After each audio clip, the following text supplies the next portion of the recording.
What's up everyone, this is Cyberknight, and today I thought it'd be fun to actually do a Master Duel deck profile for you guys. So let me know if you guys would like to see more of this kind of content in the future by hitting that like button, and let me know in the comments too if you have any requests for any of that kind of stuff too, because I want to go over this deck that I've had a lot of fun using, and we're going to have some replays that actually, from some of the duels that I've done. Also, I have been live streaming a lot of Master Duels lately. It's on YouTube, so be sure to subscribe and also ring the bell. I think that's the only ways you can get notified when I'm live. And last time we dueled against a lot of you guys, and it was a lot of fun. So please do all that kind of stuff if you want to see more of this kind of content. And let's get to it, because honestly, this deck, it can do some outrageous damage, but it's really simple, and I'm not going to take a ton of your time explaining it. Like I said, I'll have some replays here in a second too to help you understand more too. But yes, I am using Skull Servants. The deck is fairly cheap to build. The only thing that can be expensive is, of course, the hand traps, which I assume most of you guys have them because it's Master Duel and everyone uses hand traps against me, I swear. And then the extra deck can be expensive too, but you don't technically need an extra deck at all. It's just a good option to have, but a lot of these monsters are so good that, of course, they get the ultra rare treatment, and you guys know too. Yeah, especially if you're going free to play with this game. I haven't, but if you do, it can be very tough to get the ultra rares, so just pointing it out. Although I hadn't spent much money, I'm kind of proud of myself. Anyway, though, here's the deck list. You're basically using 3 of each of the Skull Servants. If you don't know the strategy for some reason, you're sending all of your Skull Servants to the graveyard, because, we have the original ones, and then we have, like, White Mare and White Prince. They all count as Skull Servants when they're in the graveyard. And then the King of Skull Servants gets 1,000 attack per Skull Servant in the graveyard. So the whole strategy of this deck is to send all of these zombies, basically, to the graveyard as quickly as possible, to then power up your King of Skull Servants. And if you do it right, you're going to be able to basically OTK your opponent twice, because I think in one of these replays I got to 16,000, which I know you can do even more than that. So, yes, we're using all of those. They all help with different things. You have the original, the King, White Mare, which can help you get some of your banished cards and stuff back. White Prince can help you get an easy special summon on King of Skull Servants, but also get the original and then Lady in White to the graveyard easier.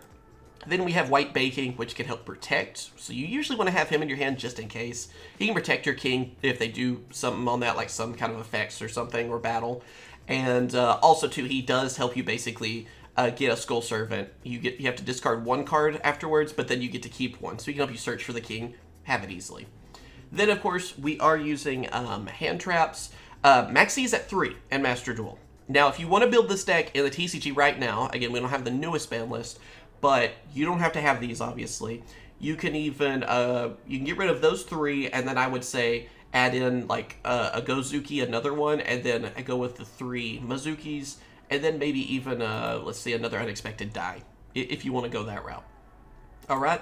Then Unizombie. Unizombie is basically a way you can discard a card from your hands, and he's also a Foolish Burial, so you can get one from your deck. With this deck, obviously, we want certain ones to go to the graveyard, so they can send more to the graveyard.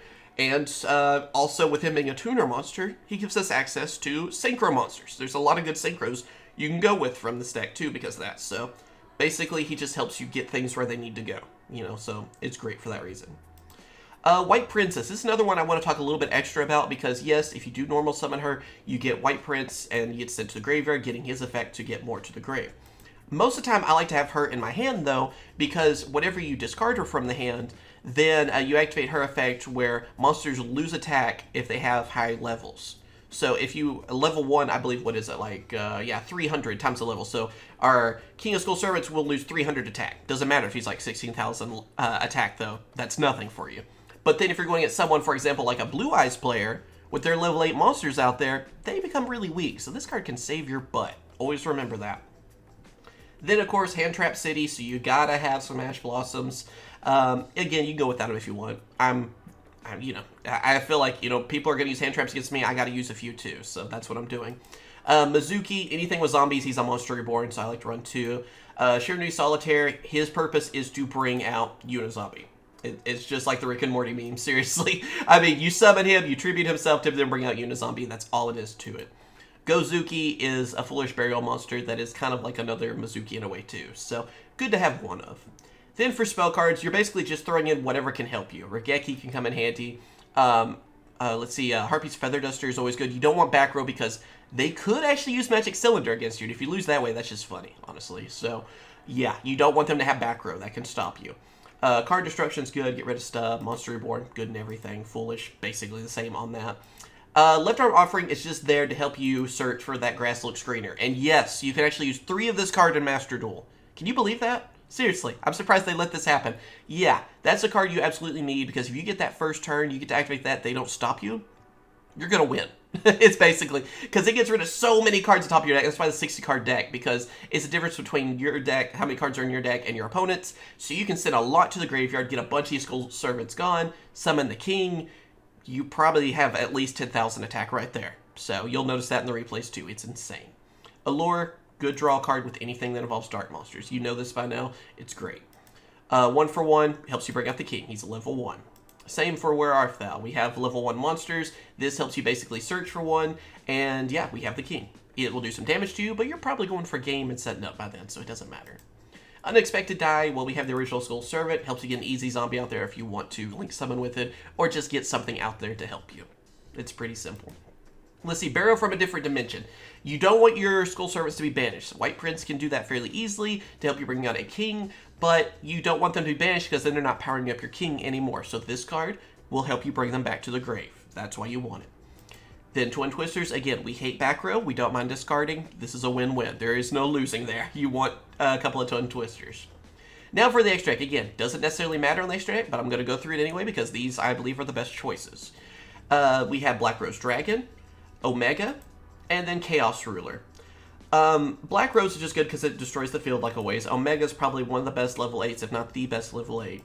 And Chaos Ruler is good because it helps you also send the top 5 cards of your deck. And you get to excavate them. You can, you know, get a monster from that, but also it's another way to get more to the grave. That's what you want. Then for our XC monsters, I'm using one of Sylvan Princess Sprite, just a good level 1 or rank 1 XC for anything that can bring out level 1s. Then Levier, this is just good because, again, we don't want stuff banished, so it's a good option to have. Do I go for it much? Not really, but again, you don't really care. It's the extra deck. You hardly ever special summon or bring out anything from the extra deck, let's be real.